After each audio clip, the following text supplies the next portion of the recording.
Hi guys, welcome you all again to our live. We will be talking about stone in residential facade and interiors, and we have Anika Mittal with us from Mold Design Studio to have a quick chat on the same. So I am waiting for Anika to join us quickly so that we can give you all the insights about stones in residential facade and interiors. You will have to allow me some time so that meanwhile Anika could join us. She is an architect who is very renowned and has over 15 years of experience. She is also going to talk about a lot of interesting residential, characteristics of facades, as well as anything that you all would like her to answer. So quickly, I think Anika is here with us and she's joining. I'm not going to let you all wait for a long time. Hi, Anika, how are you? Good, how are you? All well. I hope I'm audible. Yes, and I hope I'm audible. Yes, you are. So quickly, I'll give a small brief about Mold and Anika to all our audience. So Mold Design Studio is a multidisciplinary practice which is based out in New Delhi, and it provides all solutions across architecture, urban design, interior design, and product design. I hope I'm right. Yeah, that's Okay. right. So Anika is an architect and an urban designer with over more than 15 years of experience in design and construction industry in India as well as in UK, right? So how Yes. has experience been, especially in India or overseas in UK? So overseas was mostly like, education. I was doing my master's in design there. Okay. And honestly, everybody has to experience getting out once for Sure. whatever reason. Because I think the exposure is what really makes a difference. Any type of exposure. It's not necessarily if you're studying or if you're working. I personally think it's a great thing to have that exposure. And then I worked there for a bit, but then I was back there. I had some issues, so I was back, and I've been working ever. I don't think there's been a day when I haven't been working. So, and it's great. The opportunity in India is huge. You know, like that's a big plus point that we have definitely over working abroad. That we can do, we can start on our own and do our own work. So creative freedom expression is obviously easier. Great. So today we will be discussing about stones in residential facade.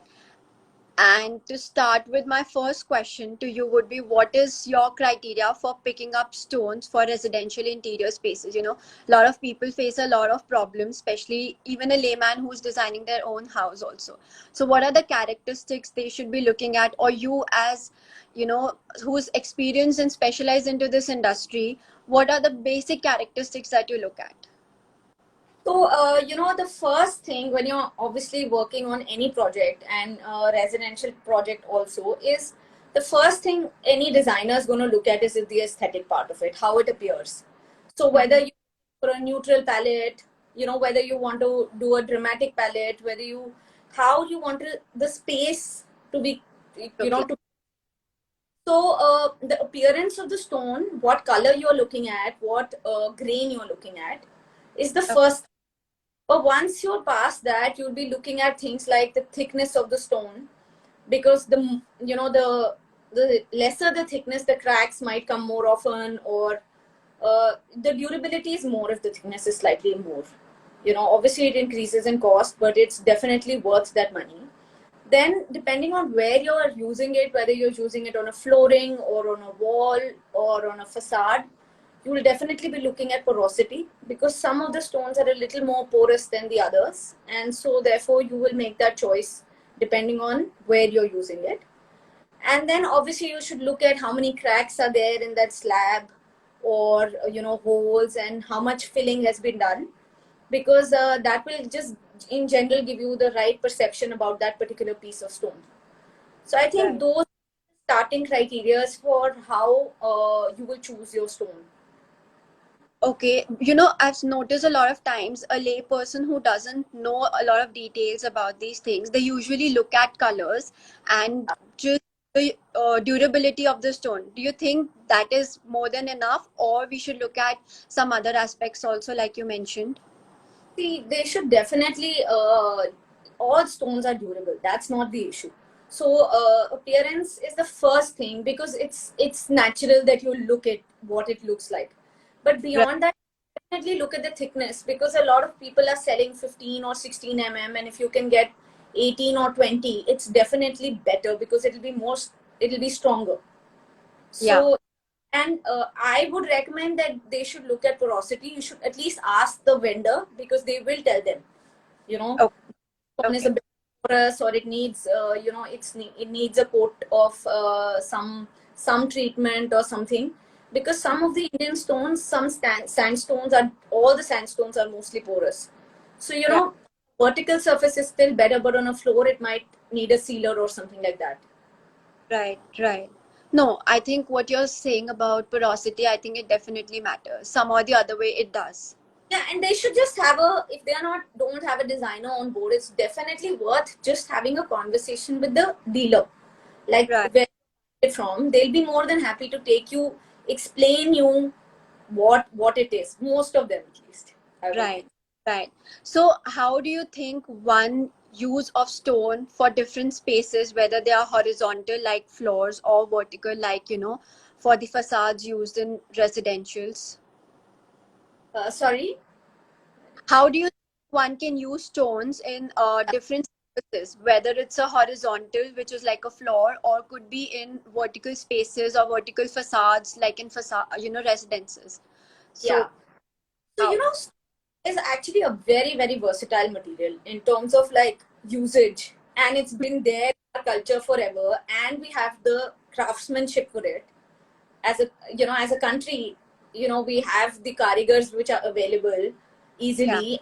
They know what the job is, and it's so versatile. It can be done in different permutation combinations, different places. Definitely definitely we are also using it in facades and walls and flooring. But you can also, there's so much permutation that you can do within the walls and the floors. You can highlight a wall by doing two stones or different textures in stones, or you can even go three dimension with stone, which is very interesting. So Yeah. you find patterns, uh, texture, color, even the dimension, and you can highlight it with different types of lighting, like it could be backlit. So it could be really a neutral situation, or it could also be a statement piece. Also, people are now even, and it's not just limited to actually floors, walls. It's there in the furniture.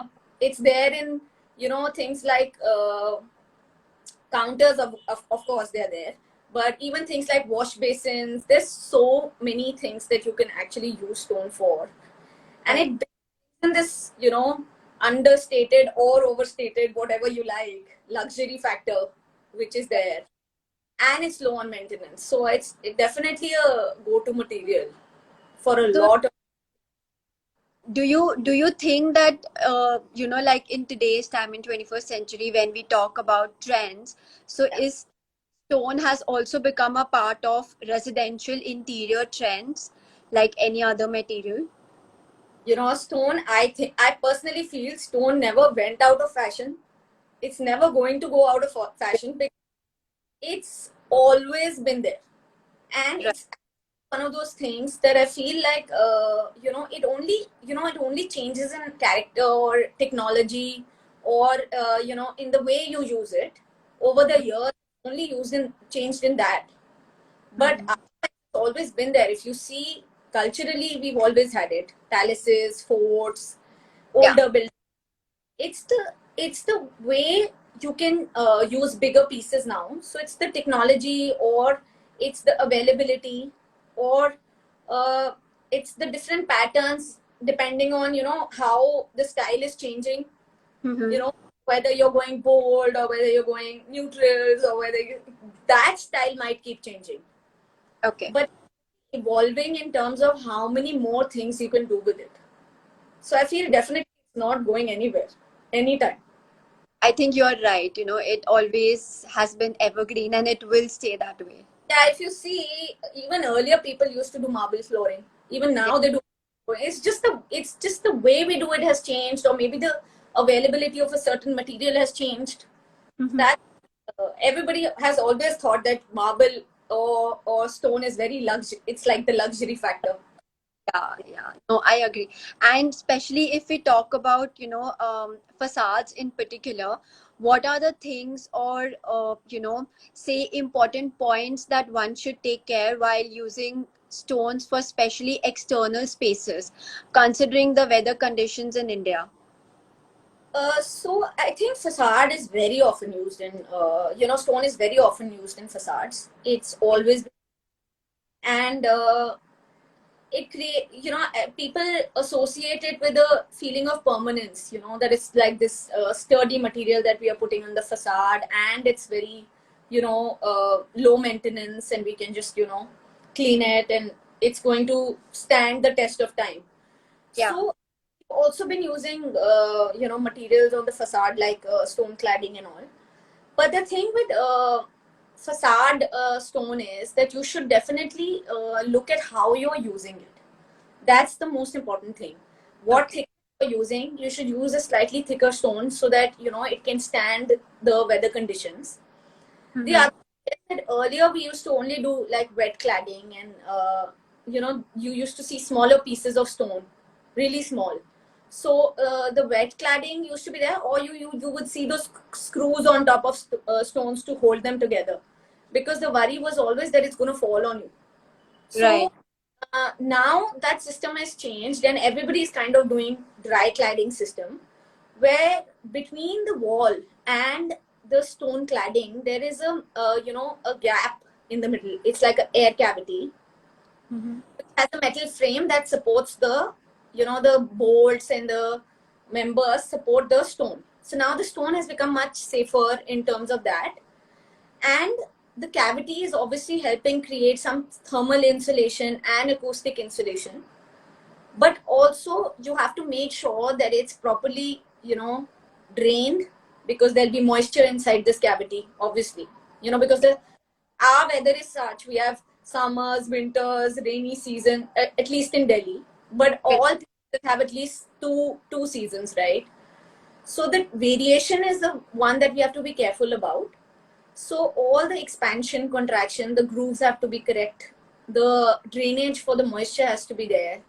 There has to be some sort of ventilation through the grooves, or through some other, design element, or whatever one is thinking of.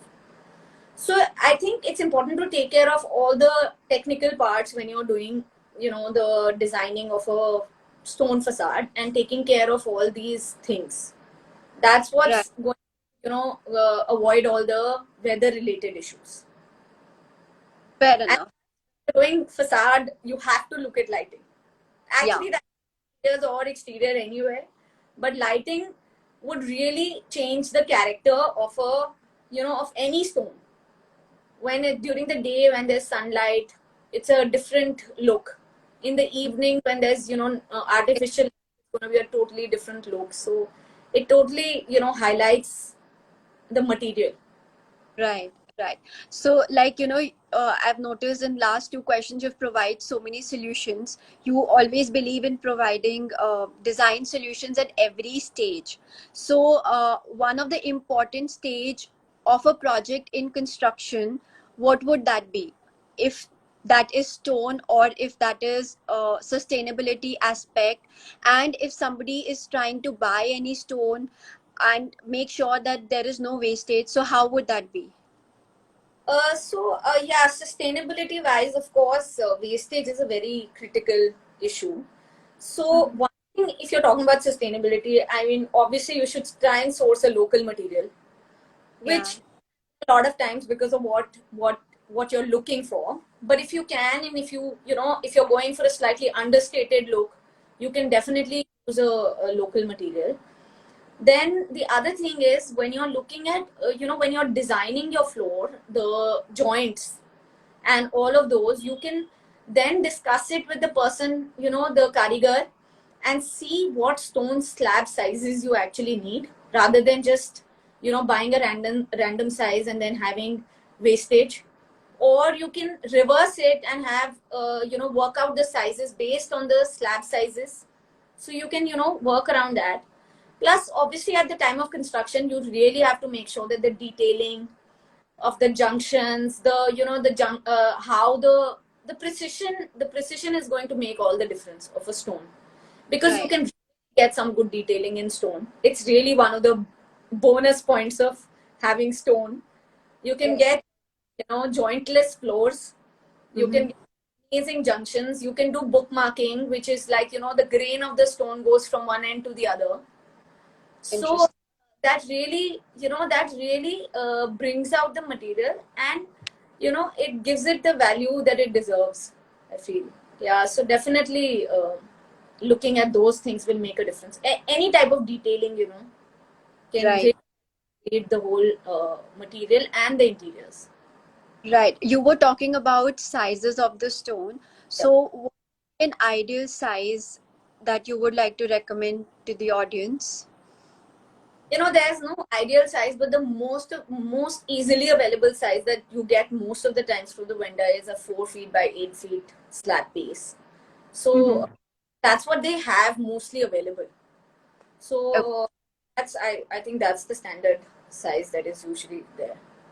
So, people should ideally look for 4 by 8 size. Yeah, I mean, that is what they will get mostly in the Most. market. Yeah. Right. And of course, if it depends on where you're going, you could get a different size if you're looking specifically for a size to avoid wastage. Right. Right. Okay.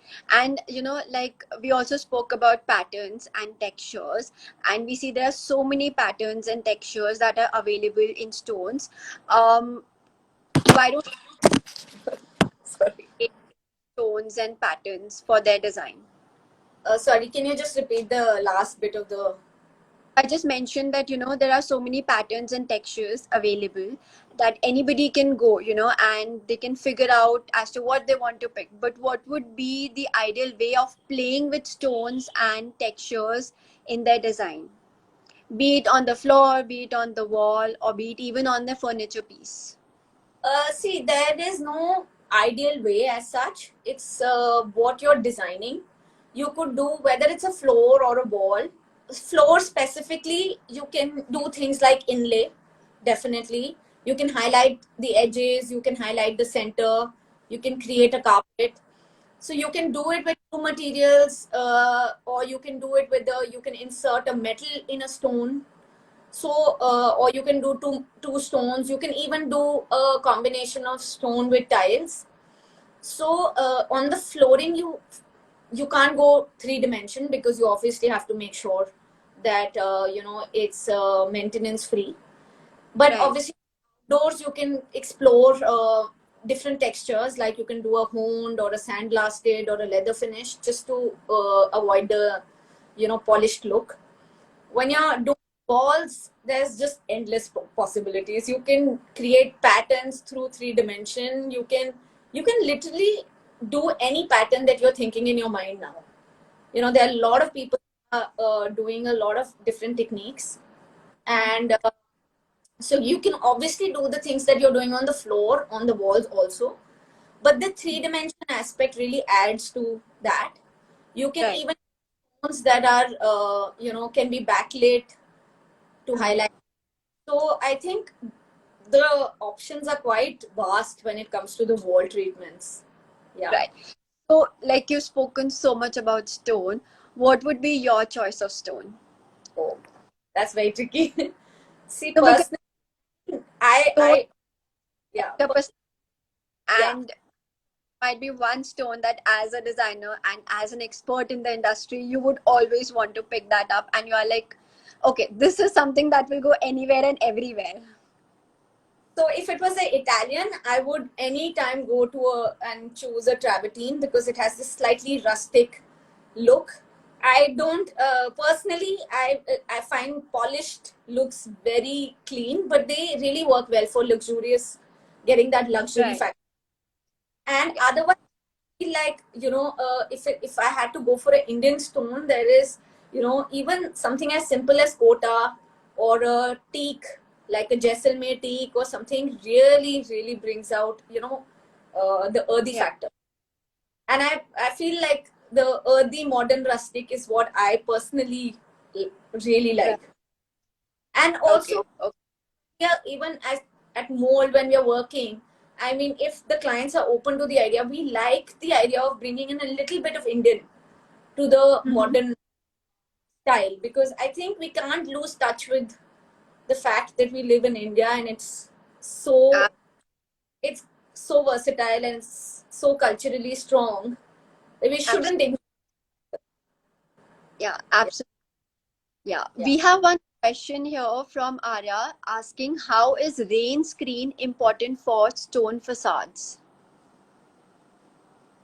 So rain screen is like what the one that I have explained, where you have that gap in the middle. So Yeah. I already kind of explained that system, where it's important to make sure that there's moisture is taken care of, and different weather conditions, ventilation is taken care of, expansion, contraction of the stone is taken care of. So when you have so much of weather changes, then you have to make sure that you take care of all these elements. Right. Any few tips to make sure that your flooring or your stone is maintained, like a one or two tip to all the audience? I think usually stone doesn't really need that much maintenance if you're really taking care of it. Most Yeah. of them can definitely put a sealer on top just to make sure that, even if there's a slight porosity or stain, then that doesn't happen. Other than that, I think after a lots of years, you can obviously get it, grinded so that you Yeah. get it look again. Yeah. So that's a plus point in stone, because everybody feels like once they get the grinding done, they can, it starts shining like new Yes, absolutely. Yeah. with any other material. So yeah. Yeah. One more question from Chestu saying, best way to do stone cladding on the wall would be.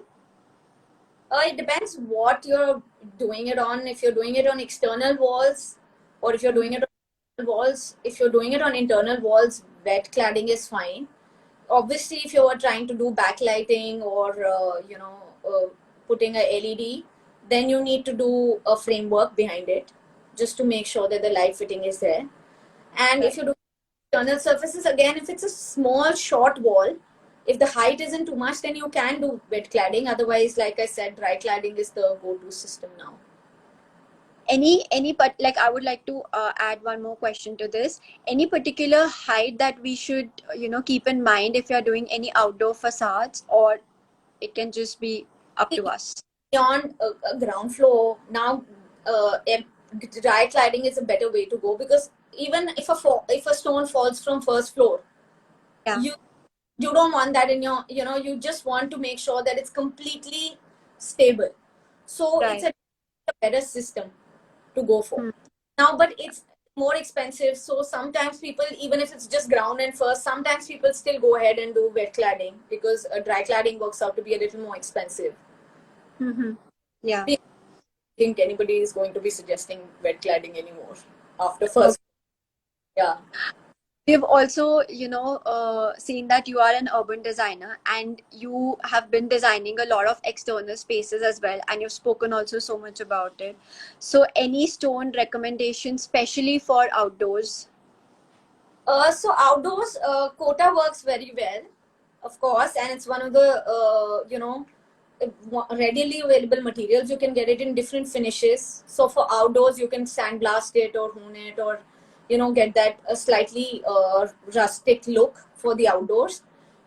You Mhm. can, you must have seen like everywhere. You can use granite, which is again a very very sturdy material, and you get it Right. in colors. The good thing is you get it in different colors, and then again you can do different textures on it for outdoors. So I Mhm. think materials which are easily available and are very sturdy for outdoors. There's an Indian material called kharad. That's also, we've used that for outdoors. It's very very hard, so it's very good for outdoors again. So it Okay. depends what you're looking for, and uh, how much um, how much you want to spend on it. Right. I think for outdoors, we also need to make sure that all the stones have better quality in terms of weather conditions. Yes, that's why Italian is not really the material to go outdoors. Yeah. I have a question for you. Like, you know, with all your experience in all of these industries, how do you think stone can be used, fostering its quality of versatility in the different fields? Also have used stone for product design. So we've talked about urban design, we've talked about facade, we've talked about flooring, we've talked Mhm. about, we've also talked about, like, how it's getting used in furniture, it's getting used for basins. So there's Yes. thought you can use it across the board, when it comes to architecture and interiors and urban design mostly to do with streetscape. Yeah. And we've also used it in a home product design company called Amalgam, where we've used the stone with inlay, but the designs we've done are very modern, Yeah. because then it can come back in a modern way. And I think it's happening pretty much across the board now that inlay is coming back. So Yeah. we've Yeah. also posters, trays. The options are just too many. Unlimited. Yeah, Yeah. if you're using natural stone, you have color limitations. If you're using a composite stone, then you have a variety of colors also available. So I guess the variety is quite wide. Great. I Yeah. think our entire session gave all the brief to all the people So in terms of the facades, outdoor stones, and the inlay work. You've summed up everything so well, that's, and I hope really it. very interesting. Anybody who needs to ask any more questions? Otherwise, we would like to wrap up. I think you've summed up everything so well. That's great. I'm glad. No, no, absolutely. You know, answering about all the residential stones, interior stones, and all sorts of lighting as well. You know, we've covered lighting also. I mean, for anything, lighting always plays an important role. Right. No, I completely agree. You see any particular object or any product during the day, it looks completely different in the evening. And even, you know, if it's white light or if it's warm light, everything. That is the whole equation. Yeah, I mean, that's why you can design a really nice place, but if you don't pay attention to the detailing and the lighting, then Yeah, the mood setting won't come. true, true. I Yeah. agree. Great. It was really nice to have you, Anika. Thank you so much. Thank you. Thank you. Thank you.